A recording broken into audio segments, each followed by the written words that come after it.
স্বামী বিবেকানন্দ ভারতীয় সংস্কৃতির এমন একজন মহান ব্যক্তিত্ব, যার জ্ঞানের প্রকাশে সারা বিশ্বে ভারতের জ্ঞানের প্রভাব বিস্তার করেছিল। তাঁর জ্ঞানের পথ অনুসরণ করে ভারত তথা সারা বিশ্বের নানা সম্প্রদায়ের বহু মানুষ সফলতার চরম শিখরে পৌঁছেছেন। তাই তিনি সারা বিশ্বের যুগনায়ক হিসেবে পরিচিত। শুধু তাই নয়, তিনি প্রতিটি মানুষের চোখে আঙুল দিয়ে দেখিয়েছেন যে জাতি ধর্ম কোনো মানুষের আসল পরিচয় হতে পারে না। মানুষের আসল পরিচয় হলো তার ব্যক্তিত্ব। তিনি আমাদের শিখিয়েছেন প্রতিটি জীবের প্রতি সহানুভূতিশীল থাকা উচিত। তাই চলুন আজকের এই ভিডিওতে আমরা জানব স্বামী বিবেকানন্দের জীবনী নিয়ে কিছু কথা। তাই ভিডিওটি স্কিপ না করে সম্পূর্ণ দেখুন। আশা করছি আপনাদের ভালো লাগবে। বন্ধুরা, ভিডিওটি শুরু করার আগে আপনাদের কাছে একটাই অনুরোধ, এই ভিডিওটি একটু সময় সাপেক্ষ। তাই আমি আপনাদের দেখার সুবিধার্থে ভিডিওটিকে দুটি পার্টে বিভক্ত করেছি। তাই আপনারা অনুগ্রহ করে ভিডিওটির দুটি পার্ট দেখবেন। চলুন তবে ভিডিওটি শুরু করা যাক। ব্রিটিশ শাসনাধীন ভারতের রাজধানী ছিল কলকাতা। উত্তর কলকাতার শিমুলিয়া পল্লীর বিখ্যাত দত্ত পরিবারে জন্ম হয় স্বামী বিবেকানন্দের। তার পিতা ছিলেন বিশ্বনাথ দত্ত। পেশায় ছিলেন তিনি সেই সময়কার একজন প্রখ্যাত আইনজীবী, কলকাতা হাইকোর্টের। বিশ্বনাথ বাবু তার কর্মজীবনে প্রচুর ধনসম্পত্তি ও অর্থ উপার্জন করেছেন। তিনি উদার মনস্ক মানুষ ছিলেন। গরিব দুঃখীকে তিনি প্রচুর দান ধ্যান করতেন। স্বামী বিবেকানন্দের মাতা ছিলেন ভুবনেশ্বরী দেবী।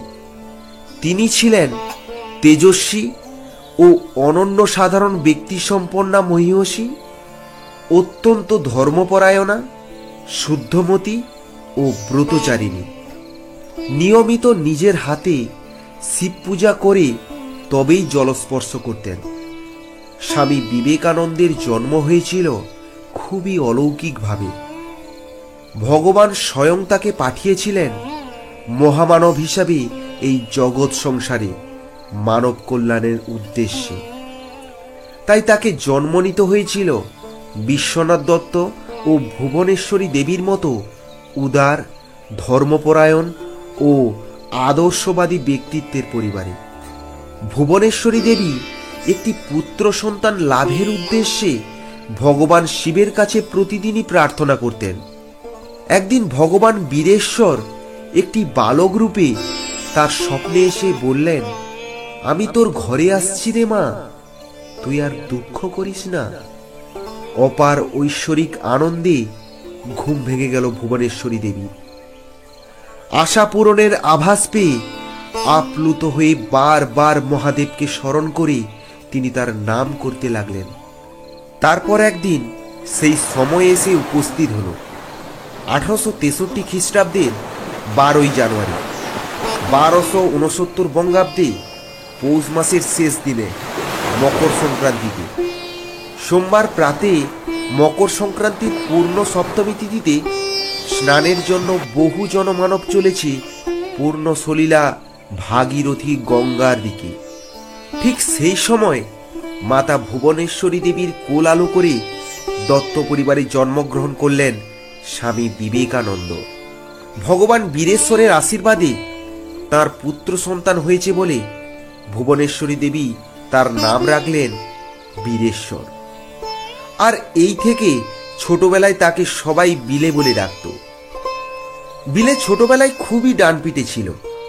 বন্ধুদের সঙ্গে চাপা গাছে দোল খাওয়া, ধ্যান ধ্যান খেলা, এমনকি যে কোনো বিষয়ে বাজিও ধরত সে। তার জ্বালায় পাড়ার সবাই অস্থির হয়ে পড়ত। বিলের দুষ্টুমি যখন চরম শিখরে উঠত, তখন তার মা তাকে বকাবকি করলে সে খুবই রেগে যেত। কিন্তু ভুবনেশ্বরী দেবী তাকে শান্ত করার উপায় জানতেন। তিনি ছেলের মাথায় শিব শিব বলে জল ঢাললে তৎক্ষণাৎ বিলে শান্ত হয়ে যেত। বিলে দুষ্টু হলেও ছোটবেলা থেকেই সে দয়ালু, জেদি ও খুবই মেধাবী ছিল, যার কারণে পাড়ার লোকেরা তাকে ভালোবাসত। পরে অবশ্য বীরেশ্বরের নতুন নামকরণ হয় নরেন্দ্রনাথ। সেই থেকে তাকে অনেকেই নরেন বলেও ডাকত। নরেন লেখাপড়ার সাথে সাথে খেলাধুলা ও সঙ্গীত চর্চায় পারদর্শী ছিলেন। ছোটবেলায় নরেনের শিক্ষা জীবন তার মাতা ভুবনেশ্বরী দেবী ও একজন গৃহশিক্ষকের মাধ্যমে শুরু হয়। এরপর 1871 খ্রিস্টাব্দে 9 বছর বয়সে নরেনের স্কুল জীবন শুরু হয় কলকাতার মেট্রোপলিটন ইনস্টিটিউশনে, যার প্রতিষ্ঠাতা ছিলেন ঈশ্বরচন্দ্র বিদ্যাসাগর। বর্তমানে এটি বিদ্যাসাগর কলেজ নামেও পরিচিত। স্কুল জীবন শেষ হওয়ার পর প্রথমে প্রেসিডেন্সি কলেজে ও পরে জেনারেল অ্যাসেম্বলি ইনস্টিটিউশনে তার কলেজ জীবন শুরু হয়, যেটি বর্তমানে স্কটিশ চার্চ কলেজ নামে পরিচিত। আর এখান থেকেই তিনি ওয়েস্টার্ন লজিক, ওয়েস্টার্ন ফিলোসফি এবং ইউরোপিয়ান হিস্ট্রি নিয়ে শিক্ষা গ্রহণ করেন। 1883 খ্রিস্টাব্দে এখান থেকেই তিনি স্নাতক ডিগ্রি লাভ করেন। কলেজ জীবন থেকেই তার আধ্যাত্মিক জ্ঞান অন্বেষণে বেশি আগ্রহ ছিল। আর এভাবে বেশ কিছুদিন যাওয়ার পর নরেন্দ্রনাথের জীবনে এলো একটি বড় ঝড়। 1884 খ্রিস্টাব্দে যখন তার বয়স মাত্র 21 বছর, তখন নরেন্দ্রনাথ তার বাবাকে হারালেন।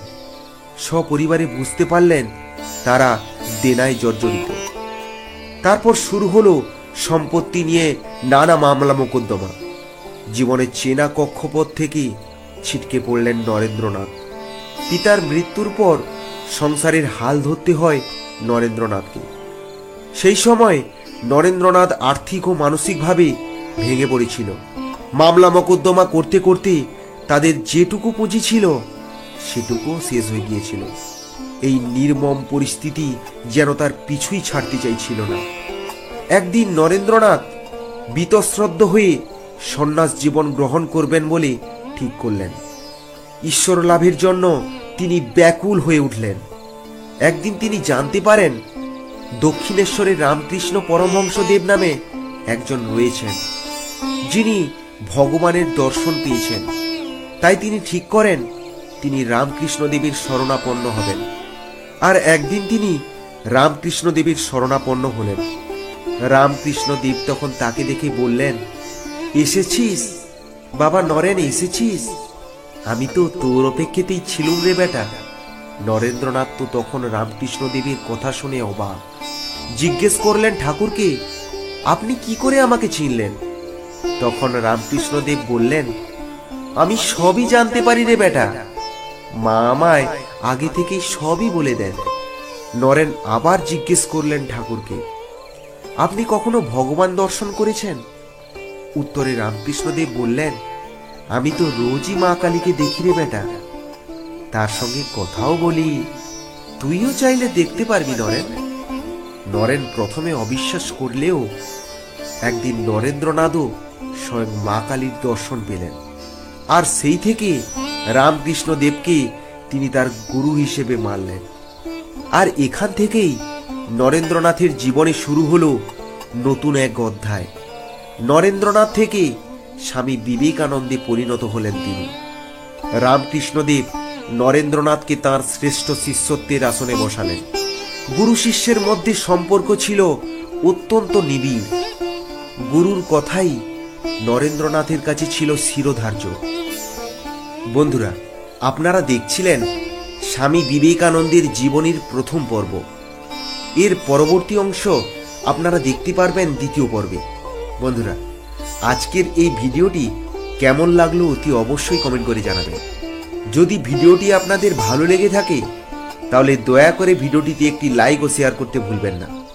আর আমার চ্যানেলের নতুন দর্শক হয়ে থাকলে দয়া করে চ্যানেলটি সাবস্ক্রাইব করে দেবেন। তাহলে বন্ধুরা, আজকের মতো এই পর্যন্ত। দেখা হচ্ছে পরবর্তী পর্বে। ততক্ষণ ভালো থাকবেন, সুস্থ থাকবেন। ধন্যবাদ।